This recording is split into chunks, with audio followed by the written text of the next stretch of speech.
ठीक। करमवीर जी, जिस तरह से पंडित जी ने एक सवाल उठाया है कि जिन मंत्रियों को जो विभाग दिए गए हैं, वो उनकी योग्यता के आधार पर नहीं दिए गए। तो आपको क्या लगता है कि यहाँ पर योग्यता की बजाय एक बैलेंस बनाने की कोशिश की गई?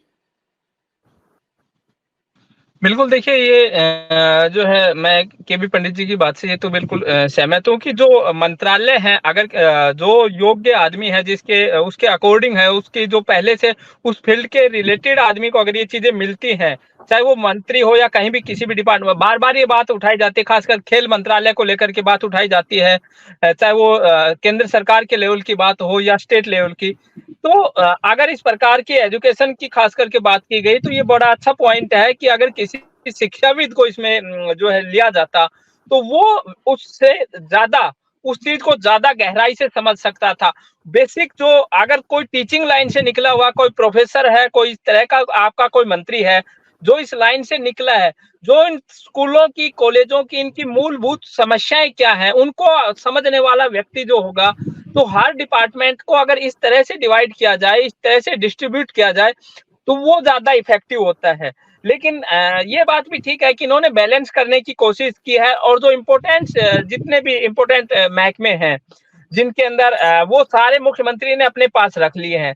और जिस तरह से केबी पंडित जी ने कहा कि ये दुष्यंत चौटाला के पास भी बिल्कुल सही बात है कि ये जो महकमे थे मोस्टली इनमें से वो ज्यादातर दुष्यंत चौटाला के पास थे, लेकिन उनका रिजल्ट कितना निकल पाता है ये आने वाले टाइम में देखना होगा कि मुख्यमंत्री ने अपने पास महकमे तो रख लिए, लेकिन उनका जो रिजल्ट निकलना चाहिए जिस तरह से जो पब्लिक को जो चीजों की डिमांड है वो पब्लिक की डिमांड पूरी होती है, जो स्टेट को डिमांड है वो स्टेट की आपको रेवेन्यू जनरेट करना है उसको किस तरह से करना है, वो कहाँ से आएगा, वो सारी चीजें, क्योंकि मुख्यमंत्री के पास पहले से ही पूरे प्रदेश भर की जिम्मेदारी होती है, जितने भी डिपार्टमेंट हैं उनके अंदर अगर जिस प्रकार से बताए कि बिल्कुल ही सही है कि कहीं डिस्प्यूट हो जाता है मंत्रालय या जो है उनके बीच तो उस वो फाइल भी उनके पास आएगी, तो उनके पास ऑलरेडी इतना वर्कलोड होता है कि आप फिर ऊपर से 12-13 मंत्रालय अपने लेकर के बैठ गए, तो वो चीजें आप किस तरह से हैंडल करेंगे, ये अपने आप में एक बड़ा चैलेंजिंग रहने वाला है।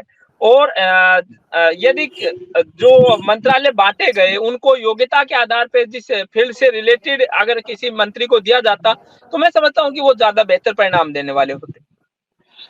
जी जी बिल्कुल। सर, जिस तरह से अभी 2 वीडियो सामने आए जिनमें कल परसों में ही राव नरवीर सिंह ने गुड़गांव में अधिकारियों को फटकार लगाई है और उन्होंने कहा कि अगर उनके पास में कोई शिकायत आई तो वो उनको बख्शेंगे नहीं। दूसरा, आज अम्बाड़ा से अनिल विज ने जिस तरह से निरीक्षण किया और उसके बाद में एक अधिकारी पर जो गाज गिरी है, तो किस तरह से देखते हैं कि जो सरकार है उसके शुरुआत में जो परफॉर्मेंस है वो किस तरह से रह सकती है? देखो ऐसा है जी जी। चीफ मिनिस्टर को अधिकार तो सभी हैं, लेकिन महकमों की जो बात है वो मेरा ये कहना है कि वो योग्यता मंत्रियों की योग्यता के अनुसार नहीं दिए गए। जी। दूसरी बात ये है अब जो मंत्रियों को दिया गया है अपनी 100 दिन की गाइडलाइन तो देनी चाहिए साथ में मंत्रालय वाइज। अगर ये तय नहीं करेंगे तो रिजल्ट कुछ नहीं निकलेगा। और ये मंत्री जो हैं अपने अपने इलाकों में अफसरों को अटकाते रहते हैं। जैसे राव नरवीर जी ने कहा उस समय मंत्री बने थे, सारे विभाग बुला लिए अपने पास, अब भी रिश्वत ली जाती है मुझे पता है।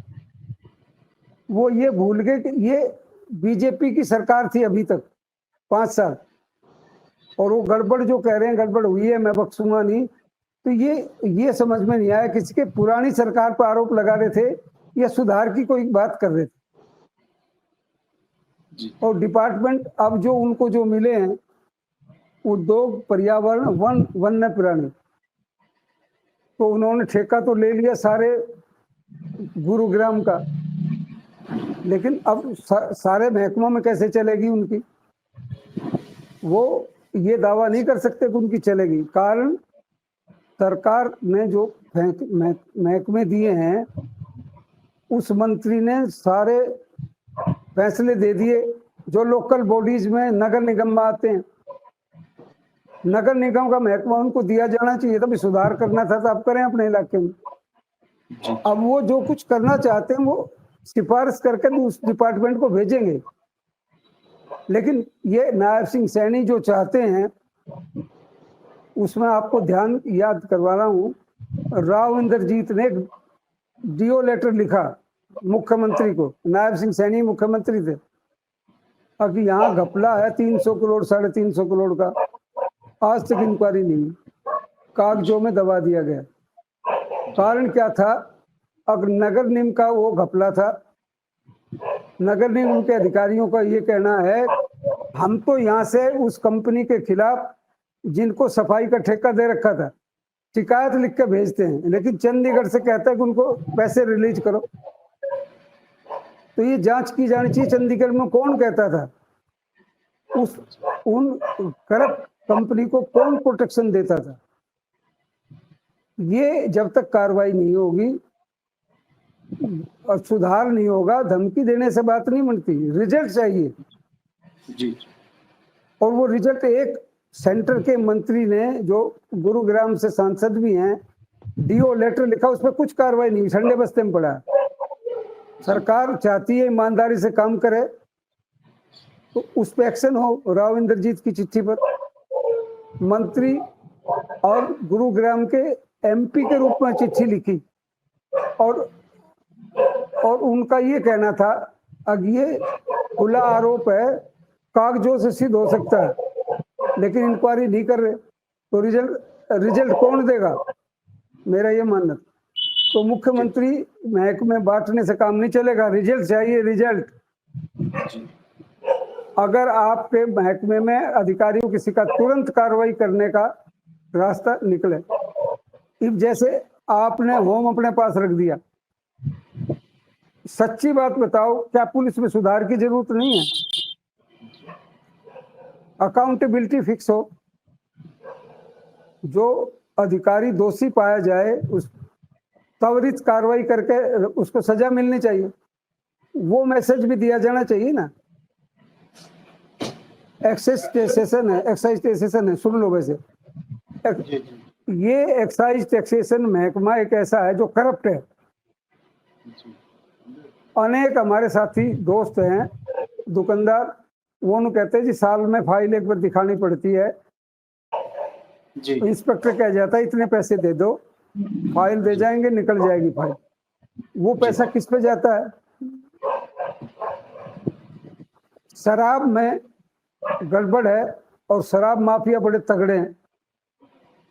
हरियाणा में कई नेताओं के शराब के कारखाने हैं और शराब में ये प्रसिद्ध है, पहले अभी 40 रुपए पेटी रिलीज होती है, वो मंत्री के हिस्से में जाती है, वो साल में करोड़ों रुपए बैठता है सारा, मंथली उगाई होती है उनकी। तो एक्साइज टैक्सेशन डिपार्टमेंट जो शराब की रोकथाम करता है उसमें कार्रवाई की जानी चाहिए। ये भी याद रखना चाहिए इस सरकार के इसी उसमें यमुनानगर में जहरीली शराब पीने से 50 लोग मरे, जी अनेक लोग पकड़े गए और वो लोगों के खिलाफ क्या कार्रवाई हुई ठंडे बस्ते में। वो एक केस और पकड़ा गया पिछले दिनों। अब शराब का ठेकेदार एक लाइसेंस लेकर ट्रक भर के ले जाता है, L1 के स्टोर पे उतार देता है, फिर दोबारा आता है उसी पर्ची से दोबारा ले जाता है।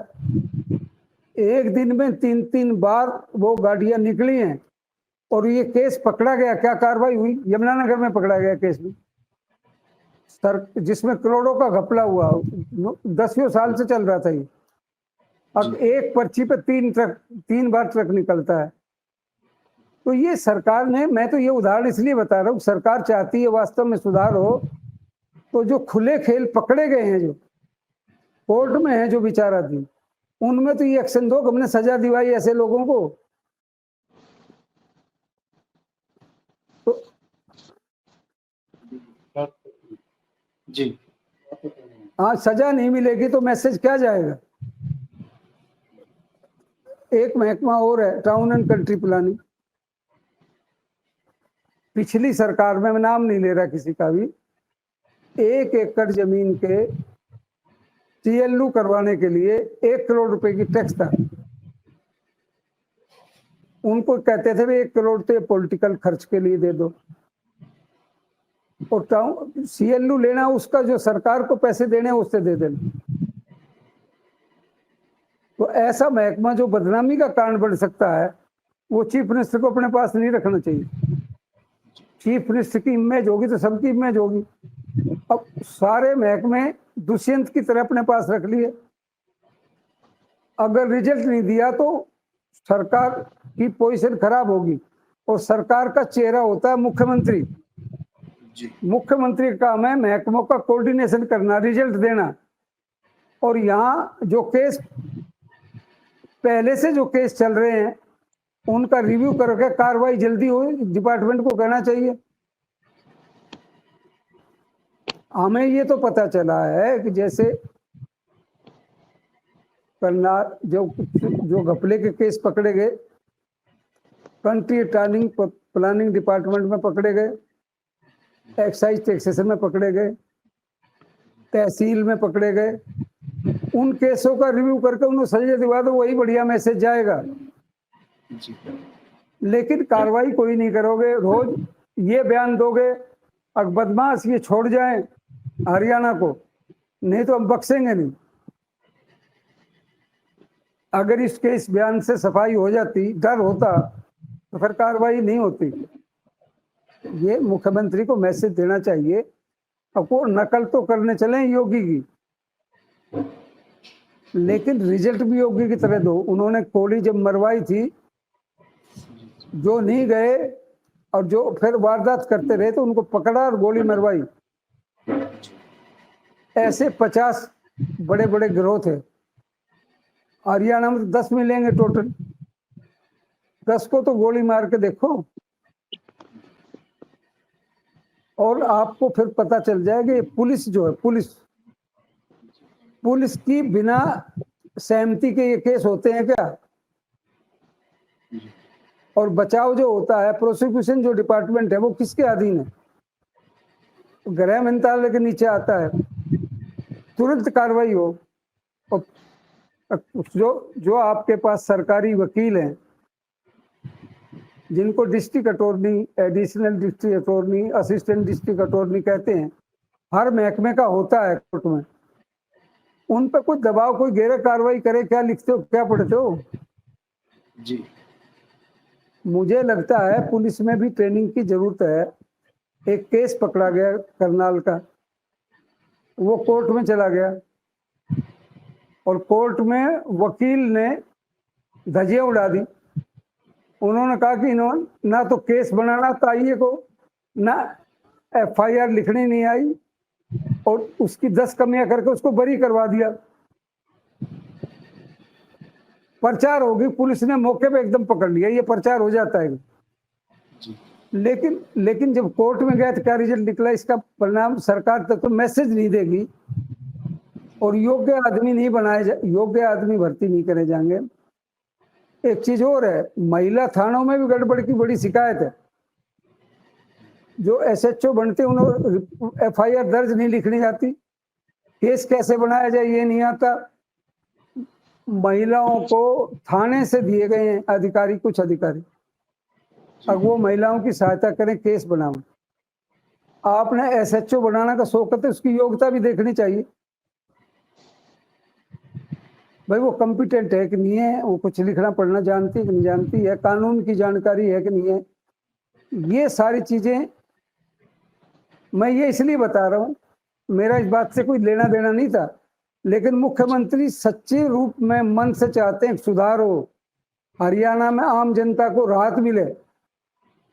करप्शन से किसको नुकसान होता है, गरीब जनता को।